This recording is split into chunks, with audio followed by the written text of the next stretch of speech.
Hey guys, this is a second video in the Great Spiritual Awakening series. Today we'll learn why people fail to find spiritual truths. This video has 3 parts. First, we'll learn a short story about elephants who were tied with ropes. Second, we'll learn about an experiment involving pigeons that reveals something important about ourselves. And third, I want to share with you an experience I had in science class that taught me an interesting lesson. Now let's begin. Part 1. Once upon a time, a man came across a group of elephants that each had a rope tied to their legs. The ropes were small, and he knew the elephants had more than enough strength to break free from the ropes, but for whatever reason, the elephants did not try to break free. So the man went to the owner, and he asked the owner about the elephants. The owner said that he used the same ropes on the elephants when they were very young. At that time, the elephants did not have enough strength to break free. The young elephants tried and tried to break free, but they could not break free. At some point, the elephants became convinced that the ropes were unbreakable, so they stopped trying to break free from the ropes. That's why the owner never had to replace the ropes. This story is somewhat similar to the way that many of us were raised. When we were very young, our parents told us to follow certain religions. We didn't have to go out searching for the truth because our parents raised us to believe that certain religions were the truth. If you were raised Christian, you were told Christianity was the truth. If you were raised Jewish, you were told Judaism was the truth,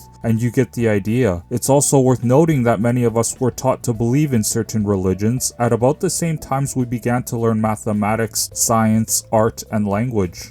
When we were young, we questioned our religions. We thought, did a man really walk on water? Did a talking snake really exist? We asked all kinds of questions, but over time, we just accepted that the religions our parents taught us were the truths. Therefore, many of us don't search for the truth outside of our religions.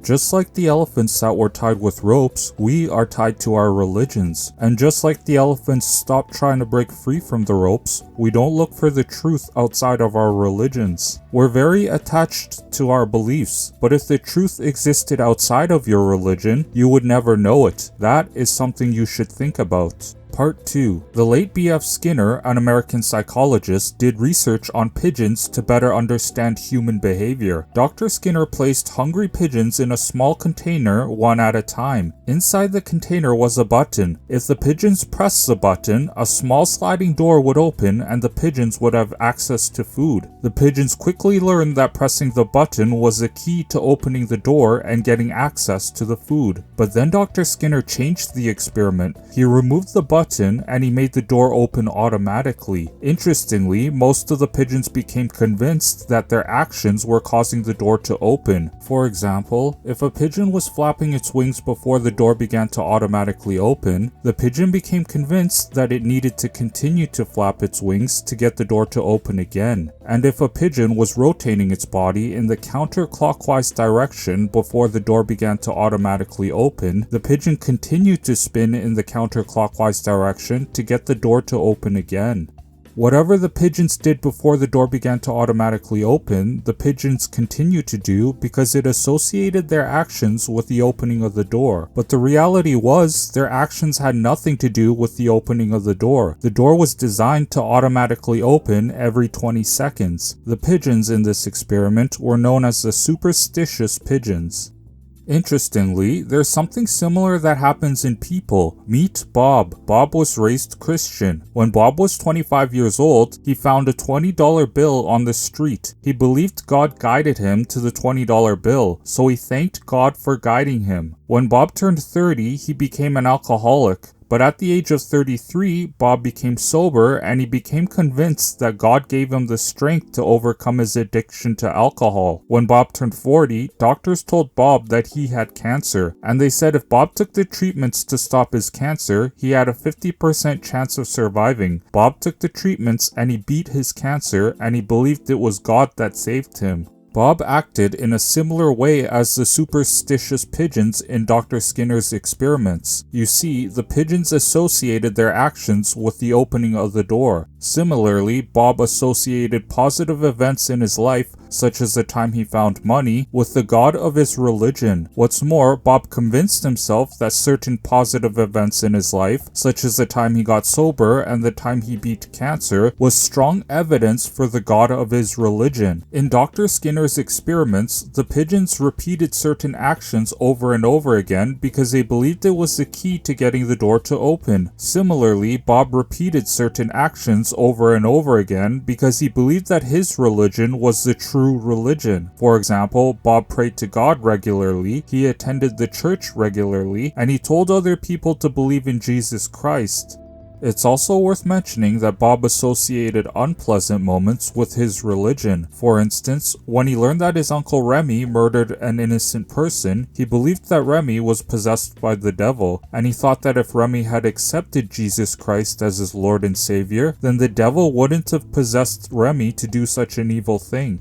Interestingly enough, there were other people who had similar experiences as Bob. For example, Hannah found a $100 bill when she was 27 years old. She overcame her drug addiction when she was 30 years old, and even though she had a 30% chance of beating cancer in her 60s, she ended up beating cancer. However, Hannah was raised Jewish, therefore Hannah associated all the positive moments of her life with her religion. Now meet Abdul. Abdul found a $20 bill in his 20s. He overcame his drug addiction in his 30s, and he beat cancer in his 40s, even though his chances of beating the cancer were 50%. However, Abdul was raised Muslim, therefore he associated all the positive moments of his life with his religion. Lastly, Ashley found a $100 bill when she was in her 20s, she overcame her drug addiction in her 30s, and she beat cancer in her 50s, even though her chances of beating the cancer were only 20%. However, Ashley was raised Hindu, therefore she associated all the positive moments of her life with her religion.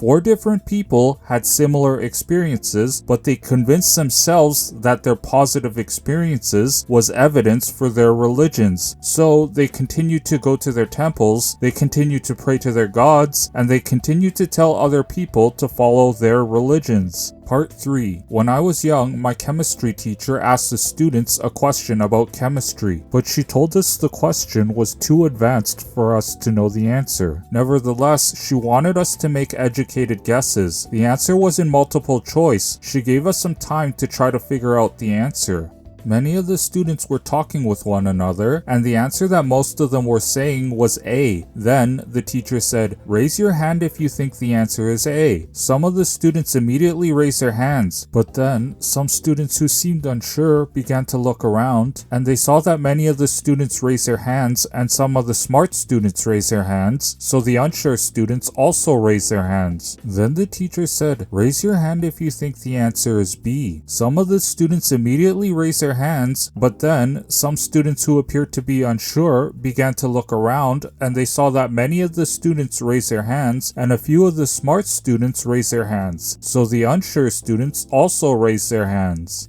Next, the teacher said, "Raise your hand if you think the answer is C." I decided to raise my hand. I had a gut feeling that C was the correct answer, but when I looked around, no one else picked C. I was waiting for other people to pick C, but I was the only one. Lastly, the teacher said, "Raise your hand if you think the answer is D." No one raised their hands. Then the teacher said, "The correct answer is C." David was the only person who got the correct answer. In that moment, I learned something important. Just because an idea is very popular, that doesn't mean it's true. And just because an idea is very unpopular, that doesn't mean it's not true. So many of us pick a religion based on the popularity of the religion. People don't know what happens when they die, but they go with the popular ideas, and they convince themselves that they found the truth. In the end, I think it's important that people continue searching for the truth. You have your entire life to search for the truth. Don't just accept that your religion is the truth because your parents raised you to believe in the religion. And stop associating your pleasant and unpleasant experiences with your religion. That's not how you get to the truth. And don't believe an idea is true simply because the idea is popular. The truth may be the least popular idea.